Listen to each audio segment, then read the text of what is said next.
Hi friends, welcome to Akshaya kitchen recipes. இன்றைக்கி இந்த வீடியோவில் நல்ல சூப்பரான ரொம்பவே டிஃப்ரெண்ட்டான இன்ஸ்டன்ட் பிரேக்ஃபாஸ்ட் ரெசிபி எப்படி செய்யறதுனா பார்க்க போகிறோம்.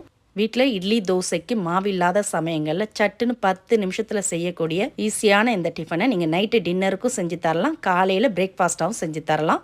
வாங்க எப்படி செய்யறதுன்னு பார்க்கலாம். இது மாதிரி செஞ்சு கொடுத்தீங்கன்னா 2 எக்ஸ்ட்ரா கேட்டு வாங்கி சாப்பிடுவாங்க. இப்போ இதை செய்யறதுக்கு ஒரு மிக்சிங் பவுலில் 1 கப் அளவுக்கு ரவை, வறுத்த ரவை வறுக்காத ரவை எதுவாக இருந்தாலும் சேர்த்துக்கலாம். நான் வறுக்காத ரவை தாங்க 1 கப் அளவுக்கு சேர்த்துருக்கேன். அதே கப்பில் 3/4 கப் அளவுக்கு கடலை மாவு சேர்த்துக்கலாம். சேர்த்துட்டு இதோட தேவையான அளவு உப்பு சேர்த்து மாவோட கலந்துக்கலாம். கலந்துட்டு எந்த கப்பில் ரவை எடுத்தோமோ அதே கப்பில் 1/4 கப் அளவுக்கு தயிர், கொஞ்சம் புளிப்பான தயிராக சேர்த்துக்கங்க. நல்ல சுவையாக சாஃப்டாக இருக்கும். இது கூடவே அதே கப்பால் 1 கப் அளவுக்கு தண்ணி சேர்த்துக்கலாம். தண்ணி ஊற்றிட்டு மாவை கட்டிகள் இல்லாமல் இது மாதிரி கலந்துக்கலாம். இப்போ கலக்க பார்த்து கொஞ்சம் லூஸான பதத்தில் இருக்கும். இதை அப்படியே ஒரு 10 நிமிஷம் ஊற விட்டோன்னா நல்லா கொஞ்சம் திக்காயிடுங்க. ரவை ஊறி சாஃப்டாக இந்த அளவுக்கு நல்லா கலந்த பிறகு இதை அப்படியே ஒரு பிளேட் போட்டு மூடி வச்சிடலாம். ஒரு 10 நிமிஷம் அப்படியே ஊறட்டும். இப்போ இது ஊறத்துக்குள்ளே வெஜிடபிளை வதக்கி எடுத்துக்கலாம். அதுக்கு ஒரு ஃப்ரை பேனை சூடு பண்ணியிருக்கேன். அதில் 2 டேபிள் ஸ்பூன் அளவுக்கு எண்ணெய் ஊற்றிக்கலாம். எண்ணெய் சூடானதும் 1/2 டீஸ்பூன் ஜீரகம், 1/2 டீஸ்பூன் கடுகு சேர்த்து நல்லா பொரிஞ்சு வரட்டும். இது பொரிஞ்சு வந்த பிறகு இதோட 3 பச்சை மிளகாவை பொடியாக கட் பண்ணி சேர்த்துக்கலாம். கொஞ்சம் காரமாக இருந்தால் நல்லாயிருக்கும் இந்த பிரேக்ஃபாஸ்ட். இது கூடவே 1 டேபிள் ஸ்பூன் அளவுக்கு பொடியாக கட் பண்ண இஞ்சி, இதோட மீடியம் சைஸ் ஒரு வெங்காயத்தை பொடியாக கட் பண்ணி சேர்த்துக்கலாம். கூடவே 1/2 கப் அளவுக்கு கோஸ் சேர்த்துக்கலாம். கூடவே 1/2 கப் அளவுக்கு பொடியாக கட் பண்ண கேரட் சேர்த்துட்டு இதோட 1/2 கப் அளவுக்கு கேப்சிகம் அதையும் பொடியாக கட் பண்ணி சேர்த்துக்கங்க. உங்கள்கிட்ட எந்த வெஜிடபிள் இருந்தாலும் பொடியாக கட் பண்ணி சேர்த்துக்கங்க. சாப்பிட நல்லா சுவையாக இருக்கும். இப்போ எல்லாத்தையும் சேர்த்து அடுப்பை மீடியமாக வச்சு ஒரு 2 நிமிஷத்துக்கு வதக்கிக்கங்க. நல்லா பாதி வதங்கி வரட்டும். அப்போ தான் சாப்பிட பார்த்து நல்லா சுவையாக இருக்கும். ரொம்ப வதங்கிட வேண்டாம், இந்த அளவுக்கு வதங்கி வந்தால் போதும்.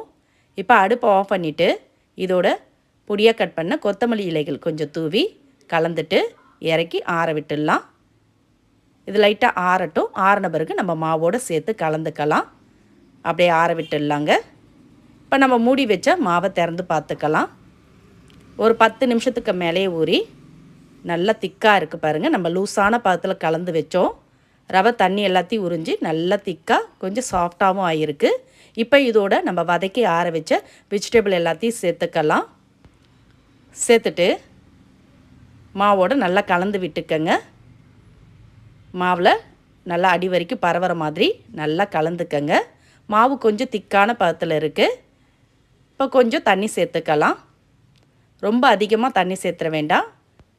கொஞ்சமாக தண்ணி சேர்த்து நல்லா கொஞ்சம் இட்லி மாவு பதத்துக்கு திக்காகவே கலந்துக்கலாம். இப்போ இதோட ஒரு 1/4 டீஸ்பூன் அளவுக்கு ஈனோ சேர்த்துக்கலாம். ஈனோ இல்லாட்டி சமையல் சோடா சேர்த்துக்கங்க. சேர்த்து மாவோடு நல்லா கலந்துக்கங்க.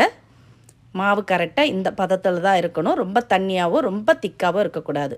இது மாதிரி இட்லி மாவு பதத்துக்கு தான் இருக்கணும். இப்போ மாவு ரெடி ஆகிடுத்து. இதை ஊற்றி எடுக்கிறதுக்கு இது மாதிரி குட்டி கடாய் இருந்தால் எடுத்துக்கங்க. இல்லாட்டி பணியாரக்கல்லில் கூட சின்ன சின்னதாக ஊற்றி சுட்டு எடுத்துக்கலாம். இப்போ கடாய் சூடானதும் இதில் கொஞ்சமாக எண்ணெய் விட்டுட்டு நம்ம கலந்து வச்ச மாவுலேருந்து ஒரு 2 கரண்டி அளவு மாவை ஊற்றிடுங்க. ஊற்றி கொஞ்சம் திக்காகவே இது மாதிரி ரவுண்டாக தீத்திடுங்க.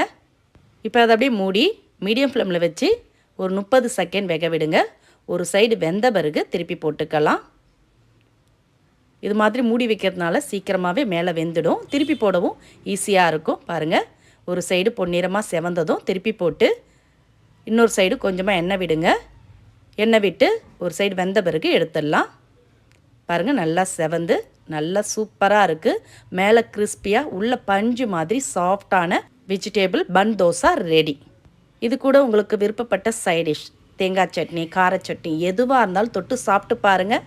2 எக்ஸ்ட்ரா கேட்டு வாங்கி சாப்பிடுவீங்க. அந்த அளவுக்கு சுட சுட சாப்பிட நல்ல சுவையாக சூப்பராக இருக்கும். சட்னி ஈஸியாக செய்யக்கூடிய இந்த இன்ஸ்டண்ட்டான பந்தோசா ரெசிப்பியை நீங்களும் இதே மாதிரி இதே அளவுகளோட இன்றைக்கே செஞ்சு பாருங்கள். செஞ்சு பார்த்துட்டு உங்களோட கருத்துக்களை கமெண்டில் தெரிவிங்க. இந்த ரெசிபி உங்களுக்கு பிடிச்சிருந்தா வீடியோக்கு ஒரு லைக் கொடுங்க. ஃப்ரெண்ட்ஸ் அண்ட் ரிலேட்டிவோட இந்த வீடியோவை நிறைய ஷேர் பண்ணுங்கள். மறக்காமல் நம்மளுடைய சேனலையும் சப்ஸ்கிரைப் பண்ணிவிடுங்க. கூடவே பக்கத்தில் இருக்க பெல் ஐக்கானையும் ப்ரெஸ் பண்ணிவிடுங்க. அப்போ தான் நம்மளோட புது வீடியோக்கள் உங்களுக்கு உடனுக்குடன் நோட்டிஃபிகேஷனில் வந்து சேரும். மீண்டும் இது மாதிரி சிம்பிளான புதிய வீடியோவில் நாளை சந்திக்கலாம். நன்றி, வணக்கம்.